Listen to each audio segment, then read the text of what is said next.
আজকের ভিডিওতে আপনাদের সাথে শেয়ার করব কিভাবে ফুকেতে এসে বাইক ভাড়া করবেন একদিনের জন্য।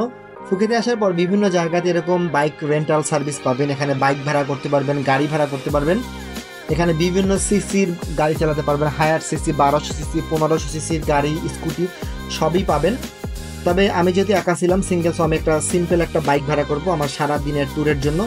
এখানে বাইক ভাড়া করতে গেলে কিছু রুলস অ্যান্ড রেগুলেশন আছে, যেমন আপনার অবশ্যই পাসপোর্টটা জমা রাখতে হবে সিকিউরিটি পারপাসে, যেন আপনি সারা দিনের জন্য বাইক ভাড়া করতে পারবেন। তবে ইন্টারন্যাশনালি ড্রাইভ করতে গেলে আপনার অবশ্যই ইন্টারন্যাশনাল ড্রাইভিং লাইসেন্স থাকতে হবে, তা না হলে কিন্তু পুলিশে ধরলে পরে ঝামেলায় পড়ে যাবেন। আমার ক্ষেত্রেও সেম ঝামেলা হয়েছিল। আমি পরবর্তী ভিডিওতে এই বিষয়গুলো নিয়ে কথা বলবো এবং আমি আপনাদের লাইভ দেখাবো যে কীভাবে আমাকে পুলিশ ধরে নিয়ে গেছিলো, কীভাবে আমাকে জরিমানা করছিল। তো আজকে আমরা দেখাবো যে কীভাবে ফুকেতে এসে গাড়ি ভাড়া করবেন। এই যে দেখেন এখানে কিন্তু অনেক অনেক গাড়ি রাখা রয়েছে। এখানে আপনার যে গাড়িটা পছন্দ হয় সেটা নিতে পারবেন। এখানে বিভিন্ন রেঞ্জের আছে, 200 বাত থেকে শুরু করে 2000 বাত পর্যন্ত। তো এখন আমরা ফুকেট সিটি এক্সপ্লোরারে বের হবো, এই জন্য বাইক দেখবো যে কোন বাইকটা নেওয়া যায়। প্রত্যেকটা বাইকই সুন্দর স্কুটির মতো। It's for full day or half day?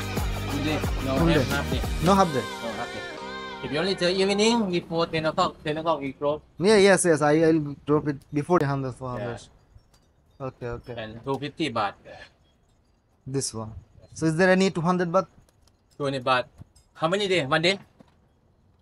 This one, 10 baht. So আমরা এখন 200 বাত পার ডেতে একটা বাইক নিব। This one. Yeah. No. There. There. Yeah. Okay. How much cc? 125. 125 and 125, one, 350, 350. 155. Okay, give me one. This one. Passport. This one have ABS?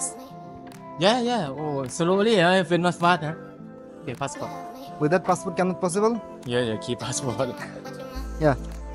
Okay, I'll go maybe like So এখানে bike ভাড়া নিতে হলে আগে পাসপোর্টটা জমা দেওয়া লাগবে। only one day. Only You return today or tomorrow? today. Today before Before what is the closing time? 4 o'clock. Hmm? 4 o'clock I close. 4 o'clock. Yeah. นี่20 กว่าปียังพูดไม่เป็นเลย โอเคไม่เป็นตัวนี่ป่ะ Thank you. So আমি এখন এই গাড়িটা ভাড়া করব। সো গাড়ি ভাড়া করার আগে গাড়িতে কোথায় কোন জায়গাতে কি রকম স্ক্র্যাচ আছে সেটার ভিডিও করে রাখতে পারেন, তা না হলে পরে যদি তারা ঝামেলা করে তখন আপনি প্রুফ দিতে পারবেন।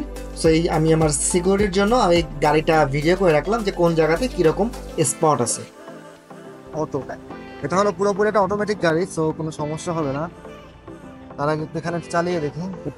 এই গাড়িতে হলো দুটাই ব্রেক, কোনো ক্লাস নেই, কোনো গিয়ার সিস্টেম নেই, শুধু অটোর মতো ঘুরাইলেই হয়। সো এটা আমার প্রথম ছিল, তাই এখানে একটু ফাঁকা জায়গায় একটু প্র্যাকটিস করে নিচ্ছি যে কেমন কাজ হয়। এটা হলো সামনের ব্রেক আর এটা হলো পিছের ব্রেক। আমাদের দেশে এই গাড়িগুলো পাওয়া যায় না, পাওয়া গেলে ভালোই হতো। কোনো ক্লাস নাই, গিয়ার নাই, শুধু টান দেবো আর চলবে। Hey brother, could you please check the gasoline status? So Thailand এসে বাইক নেওয়ার ক্ষেত্রে আপনাকে অবশ্যই পাসপোর্ট জমা দিতে হবে। পাসপোর্ট জমা দেওয়া ছাড়া তারা আপনাকে বাইক দেবে না। সো আমি আমার হোটেলের সামনে থেকে একটা বাইক নিয়েছি 200 বাত পার ডেতে।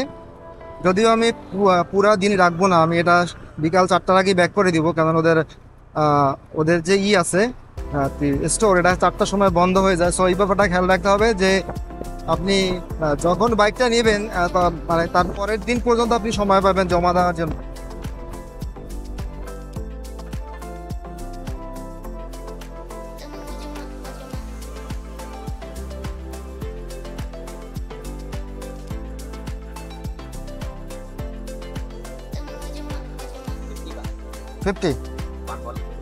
One bottle. Okay, give me the one bottle first.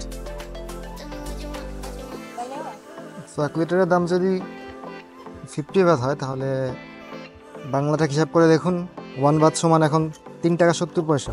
বাংলাদেশের থেকে এখানে দাম কিন্তু অনেক বেশি। সো আপনারা তো হাউকাউ না করে বাইক চালান। ওকে। সো অনেকেই বলে থাকেন যে বাংলাদেশে তেলের দাম বেশি। সো ইন্টারন্যাশনালি কিন্তু তেলের দাম কিন্তু এরকমই।